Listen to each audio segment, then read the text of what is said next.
কক্সবাজারের চকরিয়া উপজেলার পশ্চিম বড় ভেওলা ইউনিয়নের ঐতিহ্যবাহী খান সাহেব মকবুল আলী চৌধুরী নামীয় RS ১৪৯ খতিয়ানের জমি ওনার ছেলে মকসুদ আহমদ চৌধুরী ওয়ারিশ সূত্রে প্রাপ্ত অংশ তার বড় ছেলে মমিনুল ইসলাম চৌধুরীকে দান করেন। উক্ত জমি BS রেকর্ডে মমিনুল ইসলাম চৌধুরীর সাথে জনৈক ওবায়দুর রহমানের নামেও অর্ধেক জমি ভুলক্রমে রেকর্ড হয়। এ নিয়ে আদালতে নিষেধাজ্ঞা থাকা সত্ত্বেও কিছু কুচক্রী মহল জবরদখলের চেষ্টা করছে জানিয়ে সোমবার দুপুরে সংবাদ সম্মেলন করেছেন মকসুদ আহমদ চৌধুরীর ছেলে মমিনুল ইসলাম চৌধুরী।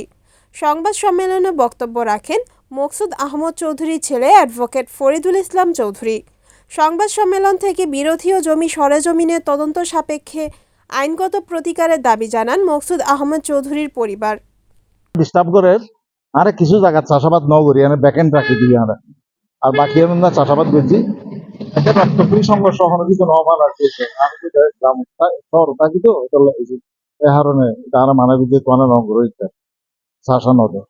আমি মকসুদ আহমদ চৌধুরীর তৃতীয় সন্তান, ওই অ্যাডভোকেট ফরিদুল ইসলাম চৌধুরী।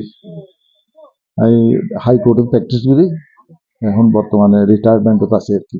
তার বড় ভাই অসুস্থ, তার বড় ভাই খবর দিয়ে আমি আসছি এই জায়গান যে রাজিয়া যে জায়গা গিয়ে পরিণাম ইয়ানোর মূল মালিকই দেয় অনর গিয়া ওই হানসা মকবুল আলী চৌধুরী তার 6 পুত্র 6 কন্যা পার্টিশন মামলা মূলে তারা সম্পত্তি পাইয়ে বা বিভিন্ন এই খতিয়ানো জায়গা আর বাপে পাইয়ে আর বাপতে আবার আর বড় ভাই পাইয়ে BS রকেট অবশ্যই মাঝে ওই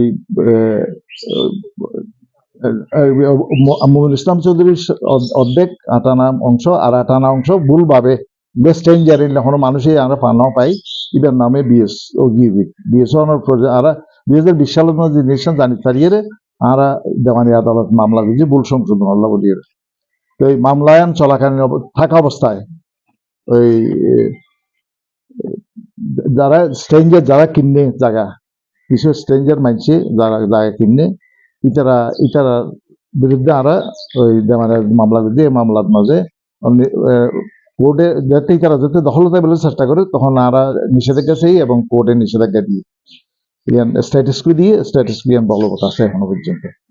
এরপরে আরা আবার ফৌজদারি মামলা করছি এই 463 465 এর মধ্যে আরা জালিয়াতির মামলা করছি, কোর্টে অ্যাকসেপ্ট না করে আবার আরা এখন জজকোর্ট করছি, জজকোর্টের কিছু মামলায় এখনো চলমান আছে। এর পরিপ্রেক্ষিতে যে খতিয়ান অনুযায়ী যেহেতু বারবার ডিস্টার্ব করে তখন আরা যাইয়েরা আবার ওই ADC রেভিনিউরে খতিয়ান বাতিল মামলা করছি।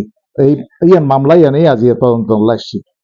এই তদন্ত আসছে দিয়ে মাঝে এখন এই এদিক এত কিছু থাকিবার পরও আর পক্ষে রেকর্ড থাকিবার পক্ষে ওই তদন্তওয়ান আর আবেদনের প্রেক্ষিতে এসছে তদন্তওয়ান খতিয়ান যেন বাতিল হয় যে জিনিস যেন স্টে হয় ইয়ান আর কাম্য। Report রিয়াদউদ্দিন, NNTV, Cox's Bazar.